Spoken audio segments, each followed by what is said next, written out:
Hello everyone, welcome back to part 2 of our high growth small cap and micro cap portfolio series. अगर आपने part 1 अभी तक नहीं देखा है तो मैं आपको रिकमेंड करूंगा कि पहले आप उस वीडियो को जरूर देख लीजिए, क्योंकि उसमें मैंने इस पोर्टफोलियो की स्ट्रेटेजी और लोकेशन और पहली 10 कंपनीज को डिस्कस किया था। जैसे कि पार्ट 1 में मैंने आपको बताया था कि मेरा ऑब्जेक्टिव है एक ऐसा हाई ग्रोथ पोर्टफोलियो क्रिएट करना जो मिनिमम अगले 5 साल के लिए हो, जिसका टारगेट हो मार्केट को बीट करना लॉन्ग टर्म में स्ट्रॉन्ग रिटर्न्स जनरेट करके। सबसे इंटरेस्टिंग बात यह थी कि मैं इस पोर्टफोलियो को हर 4 महीने के बाद रिव्यू करूंगा अगले 5 साल तक। यानी हम साथ मिलकर इसकी पूरी जर्नी देखेंगे कि कौन से स्टॉक आउट परफॉर्म करते हैं, कौन से डिसअपॉइंट करते हैं, और ऑल ओवर जो हमारा पोर्टफोलियो है उसकी जो परफॉर्मेंस है वो कैसी रहती है। तो पार्ट 2 में अब हम बाकी की 10 कंपनीज को डिस्कस करेंगे और हर कंपनी के पीछे की investment thesis, future growth drivers और उनकी जो ऑल लोकेशन है उसको देखेंगे। तो बिना किसी डिले के चलिए शुरू करते हैं, लेकिन उससे पहले एक छोटा सा चैनल इंट्रो। हम यहाँ पर स्मॉल कैप्स, माइक्रो कैप्स और ऐसे इमर्जिंग प्लेयर्स को डिस्कस करते हैं जिनमें अच्छा रिटर्न जनरेट करने का पोटेंशियल हो सकता है। अगर आपको ऐसे स्टॉक्स के नाम जानना और उनकी एनालिसिस पसंद है तो आप हमें सब्सक्राइब कर सकते हो। हमारा पहला टारगेट 500 सब्सक्राइबर्स का है, जिसमें आपका एक सब्सक्राइबर काफी हेल्प कर सकता है। तो चलिए बात करते हैं पोर्टफोलियो की 11th कंपनी की। ये कंपनी स्पेशलिटी केमिकल इंडस्ट्री में काम करती है। ये नॉर्मल कोमोडिटी केमिकल मैन्युफैक्चर नहीं करती, बल्कि फार्मास्यूटिकल्स, एग्रोकेमिकल्स, इंजीनियरिंग और ईवी बैटरी इकोसिस्टम जैसे इंडस्ट्रीज के लिए स्पेशलिटी ब्रोमीन और लिथियम बेस्ड केमिकल्स मैन्युफैक्चर करती है। ये ऐसे प्रोडक्ट्स हैं जहां क्वालिटी, टेक्नोलॉजी और कस्टमर क्वालिफिकेशन काफी इंपॉर्टेंट होते हैं। मैंने इस कंपनी को पोर्टफोलियो में जगह दी क्योंकि speciality chemical industry long term में काफी अट्रैक्टिव लगती है। ग्लोबल कंपनीज ग्रेजुअली अपनी सप्लाई चेन डाइवर्सिफाई कर रही है और इंडिया भी स्पेशलिटी केमिकल्स मैन्युफैक्चरिंग का एक इंपॉर्टेंट हब बनता जा रहा है। इसके अलावा मैनेजमेंट का फ्यूचर फोकस। कंपनी सिर्फ अपने ट्रेडिशनल ब्रोमीन केमिस्ट्री बिजनेस तक ही लिमिटेड नहीं रहना चाहती, बल्कि लिथियम बेस्ड केमिकल्स पर भी अग्रेसिवली काम कर रही है। जैसे जैसे इलेक्ट्रिक व्हीकल्स और एनर्जी स्टोरेज का एडॉप्शन बढ़ेगा, वैसे वैसे लिथियम केमिकल्स की डिमांड भी इंक्रीज हो सकती है। अगर मैनेजमेंट अपने एक्सपेंशन प्लान्स को सक्सेसफुली एग्जीक्यूट करती है तो फ्यूचर में ये कंपनी के लिए एक नया जो ग्रोथ ड्राइवर बन सकता है। तो इस कंपनी का जो नाम है वो है नियोजन केमिकल्स, एंड ये अपनी मैन्युफैक्चरिंग कैपेसिटी और प्रोडक्ट पोर्टफोलियो को भी कंटिन्यूसली एक्सपेंड कर रहे हैं। साथ ही हाई वैल्यू स्पेशलिटी केमिकल्स पर भी फोकस बढ़ा रहे हैं, जिससे लॉन्ग टर्म में रेवेन्यू और मार्जिन्स दोनों इंप्रूव होने की पॉसिबिलिटी रहती है। इस कंपनी का मार्केट कैप अभी 5336 करोड़ का है और हम इस स्टॉक को 1951 के प्राइस पर ऐड कर रहे हैं। इस कंपनी को मैंने इस पोर्टफोलियो में 7% की ऑल लोकेशन दी है। अब 12th कंपनी की बात करें तो ये फार्मास्यूटिकल सेक्टर में काम करती है। ये company branded generics, contract manufacturing, nutraceutical और पेट हेल्थ केयर जैसा मल्टीपल बिजनेसेस में अपनी प्रेजेंस रखती है। साथ ही अपने प्रोडक्ट्स को 50 प्लस कंट्रीज में एक्सपोर्ट भी करती है। इस कंपनी को मैंने पोर्टफोलियो में जगह दी क्योंकि मैनेजमेंट कंपनी को सिर्फ एक ट्रेडिशनल फार्मास्यूटिकल मैन्युफैक्चरर तक ही लिमिटेड नहीं रखना चाहती, बल्कि कॉस्मोलॉजिस्ट, पेट हेल्थ केयर, न्यूट्रास्यूटिकल और दूसरे कई हाई ग्रोथ सेगमेंट में भी कंटिन्यूसली एक्सपेंड कर रही है। इसके अलावा कंपनी पालगढ़ में अपनी मैन्युफैक्चरिंग कैपेसिटी भी एक्सपेंड कर रही है, जिससे फ्यूचर डिमांड को कैटर करने के साथ साथ नए प्रोडक्ट्स लॉन्च करने की कैपेबिलिटी भी इंप्रूव हो सकती है।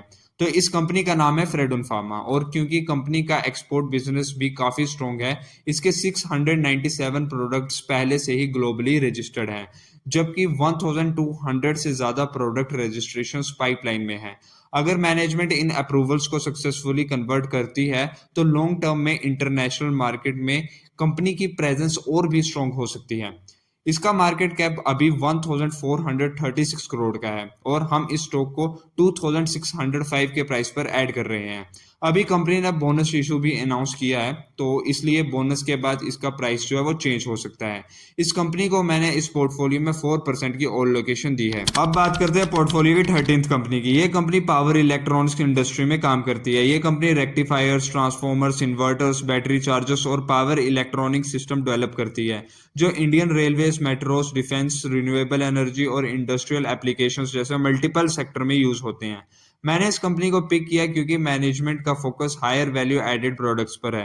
कंपनी ग्रेजुअली इंडिविजुअल कंपोनेंट से आगे बढ़कर कंप्लीट प्रोपल्शन सिस्टम्स, यानी ट्रेन को चलाने और कंट्रोल करने वाले इलेक्ट्रॉनिक सिस्टम्स डेवलप कर रही है। रिसेंटली कंपनी ने अपना indigenously developed propulsion system successfully commission किया है और इंडियन रेलवेज के लिए नेक्स्ट जनरेशन propulsion सिस्टम पर भी एक्टिवली काम कर रही है।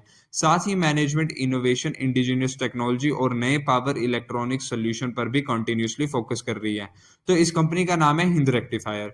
एंड रेलवे मॉडर्नाइजेशन, इलेक्ट्रिफिकेशन और इंक्रीजिंग पावर डिमांड के साथ इस कंपनी के लिए लॉन्ग टर्म अपॉर्चुनिटीज काफी इंटरेस्टिंग नजर आती है।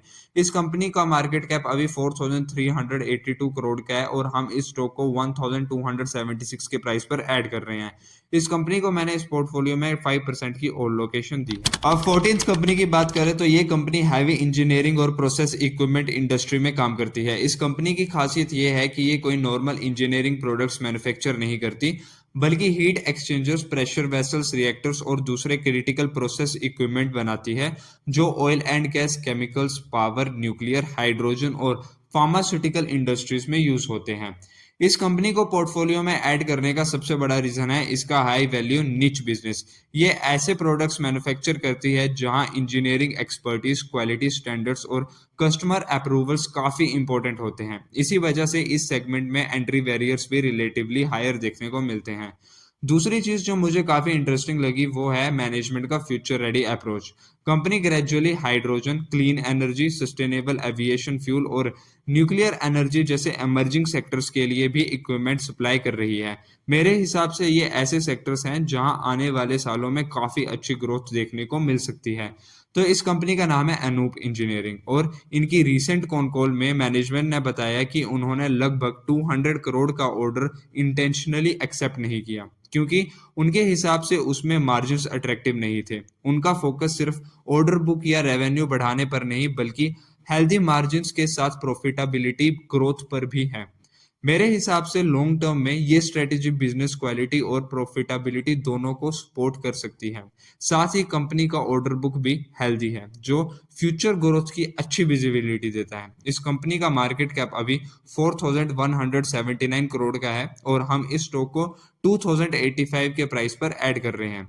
इस कंपनी को भी मैंने इस पोर्टफोलियो में 4% की ऑलोकेशन दी है। अब बात करते हैं पोर्टफोलियो की 15th कंपनी की। ये कंपनी वाटर इंफ्रास्ट्रक्चर सेक्टर में काम करती है। Company water treatment plant, sewage treatment plant, sewerage system और water supply projects design, construct और ऑपरेट करती है। इसके साथ ऑपरेशन एंड मेंटेनेंस सर्विसेज भी प्रोवाइड करती है जिससे रिकरिंग रेवेन्यू भी जनरेट होता है। मैंने इस कंपनी को पिक किया है क्योंकि मैनेजमेंट सिर्फ वाटर इंफ्रास्ट्रक्चर तक ही लिमिटेड नहीं रहना चाहती। पिछले कुछ टाइम में कंपनी ने रिन्यूएबल एनर्जी बिजनेस में भी अग्रेसिवली एक्सपेंड किया है। मैनेजमेंट सोलर, विंड और बैटरी एनर्जी स्टोरेज जैसे सेगमेंट्स पर भी फोकस कर रही है। इसके साथ कंपनी ने कई एक्विजिशंस भी की हैं और रिन्यूएबल ईपीसी के साथ साथ आईपीपी बिजनेस को भी बिल्ड कर रही है। साथ ही कंपनी का कंसोलिडेटेड ऑर्डर बुक FY26 के एंड पर 6,800 करोड़ से ज्यादा पहुंच चुका है जिसमें वाटर के साथ साथ रिन्यूएबल प्रोजेक्ट्स भी इंक्लूड हैं। इससे मैनेजमेंट को अगले कुछ सालों की रेवेन्यू विजिबिलिटी मिलती है। मैनेजमेंट का focus larger projects, disciplined execution और प्रॉफिटेबल ग्रोथ पर भी है। तो इस कंपनी का नाम है इन्वायरो इंफ्रा इंजीनियर्स। इस कंपनी का मार्केट कैप अभी 3,942 है और हम इस स्टॉक को 225 के प्राइस पर ऐड कर रहे हैं। इस कंपनी को मैंने पोर्टफोलियो में 6% की और लोकेशन दी है। अब पोर्टफोलियो की 16th कंपनी की बात करते हैं जो कि इलेक्ट्रिकल इंजीनियरिंग इंडस्ट्री में काम करती है। Company electrical steel laminations, motor cores, die cast rotor, sub assemblies और प्रिसीशन मशीन्ड कंपोनेंट्स मैन्युफैक्चर करती है। इनके products industrial motors, railway traction, power generation, renewable energy और इलेक्ट्रिकल व्हीकल्स जैसे मल्टीपल सेक्टर्स में यूज होते हैं। इसे पिक करने का कारण है क्योंकि इनकी मैनेजमेंट का फोकस सिर्फ कंपोनेंट मैन्युफैक्चरिंग तक ही लिमिटेड नहीं है। Company gradually high value added products और कंप्लीट मोटर सब असेंबलीज का शेयर बढ़ा रही है जिससे मार्जिन्स इंप्रूव हो सकते हैं। साथ ही मैनेजमेंट ने लगभग 290 करोड़ का ग्रीन फील्ड एक्सपेंशन अप्रूव किया है जिससे कास्टिंग कैपेसिटी को सिग्निफिकेंटली बढ़ाया जाएगा और फ्यूचर डिमांड को कैटर करने में मदद मिलेगी। तो इस कंपनी का नाम है पीटी इंजीनियरिंग। मुझे एक और चीज काफी इंटरेस्टिंग लगी कि कंपनी रेलवे, रिन्यूएबल एनर्जी और ईवी इकोसिस्टम जैसे लॉन्ग टर्म ग्रोथ सेक्टर्स में अपनी प्रेजेंस कंटिन्यूसली स्ट्रेंथन कर रही है। अगर मैनेजमेंट एग्जीक्यूशन इस तरह मेंटेन करती है तो आने वाले सालों में इसका प्रोडक्ट मिक्स और प्रॉफिटेबिलिटी दोनों इंप्रूव हो सकते हैं। इस कंपनी का मार्केट कैप 3,501 करोड़ का है और हम इस स्टॉक को 928 के प्राइस पर ऐड कर रहे हैं। इस कंपनी को मैंने पोर्टफोलियो में 5% की ओल लोकेशन दी है। अब इस पोर्टफोलियो की जो 17th कंपनी है, ये कंपनी डेकोरेटिव एस्थेटिक इंडस्ट्री में काम करती है। Company logos, badges, overlays, Chrome plated parts और दूसरे प्रीमियम एस्थेटिक कंपोनेंट्स मैन्युफैक्चर करती है जो two wheelers, passenger vehicles, consumer appliances और कई दूसरी इंडस्ट्रीज में यूज होते हैं। अब इसे पिक करने का कारण है क्योंकि मैनेजमेंट का फोकस सिर्फ ट्रेडिशनल डेकोरेटिव प्रोडक्ट्स तक ही लिमिटेड नहीं है। कंपनी ग्रेजुअली प्रीमियम और टेक्नोलॉजी ड्रिवन प्रोडक्ट्स का शेयर भी बढ़ा रही है। साथ ही मैनेजमेंट एक्सपोर्ट्स को एग्रेसिवली एक्सपेंड कर रही है और FY 28 तक एक्सपोर्ट कंट्रीब्यूशन को 14 से 15% तक ले जाने का टारगेट रखा है। इसके अलावा कंपनी ऑटोमोटिव डिस्प्ले सिस्टम जैसे नई टेक्नोलॉजी सेगमेंट में भी एंट्री कर रही है जो फ्यूचर में एक नया ग्रोथ ड्राइवर बन सकता है। तो इस कंपनी का जो नाम है वो एसजेएस इंटरप्राइजेस है। और एक और चीज इसकी जो मुझे अच्छी लगती है कि कंपनी सिर्फ ऑर्गेनिक ग्रोथ पर ही नहीं बल्कि स्ट्रेटेजिक एक्विजिशंस के थ्रू अपनी कैपेबिलिटीज और प्रोडक्ट पोर्टफोलियो को कंटिन्यूसली एक्सपेंड करने पर फोकस कर रही है। मेरे हिसाब से प्रीमियमाइजेशन, एक्सपोर्ट्स और नई टेक्नोलॉजी प्रोडक्ट्स के कॉम्बिनेशन से आने वाले कुछ सालों में कंपनी के लिए काफी अच्छी ग्रोथ अपॉर्चुनिटीज देखने को मिल सकती हैं। इस कंपनी का मार्केट कैप अभी 7,098 करोड़ का है और हम इस स्टॉक को 2,216 के प्राइस पर ऐड कर रहे हैं। इस कंपनी को मैंने पोर्टफोलियो में 6% की ओल लोकेशन दी है। अब बात करते हैं पोर्टफोलियो की 18th कंपनी की। ये कंपनी डिफेंस सेक्टर में काम करती है। ये कंपनी इंडियन डिफेंस इकोसिस्टम के लिए specialised defence products, ship building, steel sections, alloy products, welding consumables और स्ट्रेटेजिक इंजीनियरिंग सॉल्यूशंस डेवलप करती है। इनके प्रोडक्ट्स नेवल प्लेटफॉर्म्स और दूसरी डिफेंस एप्लीकेशंस में यूज होते हैं। तो इस कंपनी का नाम है कृष्णा डिफेंस। मैंने इस कंपनी को पोर्टफोलियो में जगह दी ड्यू टू मैनेजमेंट का एक्सपेंशन अप्रोच। कंपनी सिर्फ अपने एग्जिस्टिंग डिफेंस प्रोडक्ट्स पर ही डिपेंड नहीं रहना चाहती बल्कि ग्रेजुअली नए टेक्नोलॉजीज और हाई वैल्यू एडेड प्रोडक्ट्स पर भी फोकस कर रही है। रिसेंटली कंपनी ने नीदरलैंड्स की वेबो कंपोजिट्स के साथ ज्वाइंट वेंचर किया है जिसके थ्रू इंडियन नेवी के लिए एडवांस्ड कंपोजिट डोर्स और हैचेस मैन्युफैक्चर किए जाएंगे। ये प्रोडक्ट्स पहले लार्जली इंपोर्ट होते थे लेकिन अब कृष्णा डिफेंस इन्हें इंडिया में ही मैन्युफैक्चर करेगी जिससे इन्हें अच्छा बेनिफिट मिल सकता है। इसके अलावा company autonomous under water vehicles यानी अंडर वाटर ड्रोन्स जैसे नेक्स्ट जनरेशन डिफेंस टेक्नोलॉजीज पर भी काम कर रही है। और सिर्फ इतना ही नहीं, कंपनी डिफेंस इलेक्ट्रॉनिक्स में भी ग्रेजुअली अपनी प्रेजेंस एक्सपेंड करने की कोशिश कर रही है।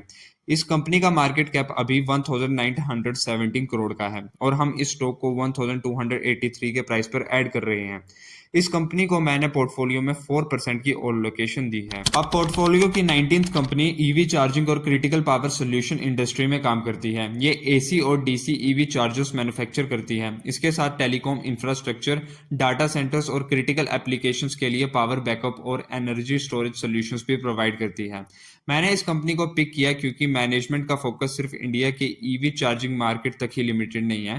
Company fast DC charging segment में भी अपनी प्रेजेंस कंटिन्यूसली एक्सपेंड कर रही है। साथ ही ट्राइटियम एक्विजिशन के बाद management global EV charging business को भी एग्रेसिवली स्केल अप करने पर फोकस कर रही है। अगर ये इंटीग्रेशन सक्सेसफुल रहता है तो कंपनी के लिए इंटरनेशनल मार्केट एक बड़ा ग्रोथ ड्राइवर बन सकता है। इसके बाद मैनेजमेंट मैन्युफैक्चरिंग कैपेसिटी, R&D और सॉफ्टवेयर कैपेबिलिटीज को भी कंटिन्यूसली स्ट्रेंथन कर रही है। साथ ही OEM पार्टनरशिप और चार्जिंग इंफ्रास्ट्रक्चर इको सिस्टम को एक्सपेंड करने पर भी काफी फोकस है जिससे लॉन्ग टर्म में कंपनी की ग्रोथ और स्ट्रोंग हो सकती है। एक्सिकॉम का रेजिडेंशियल ईवी चार्जिंग में स्ट्रॉन्ग मार्केट पोजीशन है और company public fast charging segment में भी अपनी प्रेजेंस और बढ़ा रही है। तो इस कंपनी का नाम एक्सिकॉम टेलीसिस्टम है। इस कंपनी का मार्केट कैप अभी 2335 करोड़ के आसपास है और हम इस स्टॉक को 168 के प्राइस पर ऐड कर रहे हैं। इस कंपनी को मैंने इस पोर्टफोलियो में 4% की ओल्ड लोकेशन दी है। अब बात करते हैं पोर्टफोलियो की 20th कंपनी की और आखिरी कंपनी की। ये कंपनी ज्वेलरी इंडस्ट्री में काम करती है। कंपनी मेनली ज्वेलरी मैन्युफैक्चर करती है और अपने प्रोडक्ट्स को इंडिया के लीडिंग ज्वेलरी ब्रांड्स और रिटेलर्स को सप्लाई करती है। इसके साथ कंपनी एक्सपोर्ट्स भी करती है, जिससे डोमेस्टिक और इंटरनेशनल दोनों मार्केट्स में इसकी प्रेजेंस देखने को मिलती है। इस कंपनी को पिक करने का कारण है क्योंकि मैनेजमेंट का फोकस सिर्फ एग्जिस्टिंग बिजनेस को मेंटेन करने तक लिमिटेड नहीं है। कंपनी अपनी एनुअल मैन्युफैक्चरिंग कैपेसिटी को 2700 केजी से बढ़ाकर 6700 केजी पर एनम तक कर रही है, जो Q2 FY27 तक ऑपरेशनल होने की उम्मीद है। अगर कंपनी इस एडिशनल कैपेसिटी को एफिशिएंटली यूज कर पाती है तो आने वाले सालों में रेवेन्यू और अर्निंग्स ग्रोथ को काफी सपोर्ट मिल सकता है। साथ ही इंडिया में ऑर्गेनाइज्ड ज्वेलरी मार्केट भी कंटिन्यूसली ग्रो हो रहा है और ब्रांडेड प्लेयर्स का मार्केट शेयर ग्रेजुअली बढ़ रहा है। कंपनी इसी अपॉर्चुनिटी को कैप्चर करने के लिए अपनी मैन्युफैक्चरिंग कैपेबिलिटीज और कस्टमर बेस दोनों स्ट्रेंथन करने पर फोकस कर रही है। तो इस कंपनी का नाम है शांति गोल्ड इंटरनेशनल। इस कंपनी का मार्केट कैप अभी 1500 करोड़ का है और हम इस स्टॉक को 208 के प्राइस पर ऐड कर रहे हैं। इस कंपनी को मैंने इस पोर्टफोलियो में 5% की ऑल लोकेशन दी है। अब वीडियो खत्म करने से पहले एक इंपॉर्टेंट बात, ये एक स्मॉल कैप और माइक्रो कैप पोर्टफोलियो है, इसलिए इसमें वोलेटिलिटी काफी ज्यादा होगी। इस पोर्टफोलियो का ऑब्जेक्टिव सिर्फ इतना है कि फंडामेंटली स्ट्रॉन्ग इमर्जिंग बिजनेस के थ्रू लॉन्ग टर्म में मार्केट को बीट करने की कोशिश करना। इसलिए किसी भी वीडियो या पोर्टफोलियो को ब्लाइंडली फॉलो मत करिएगा।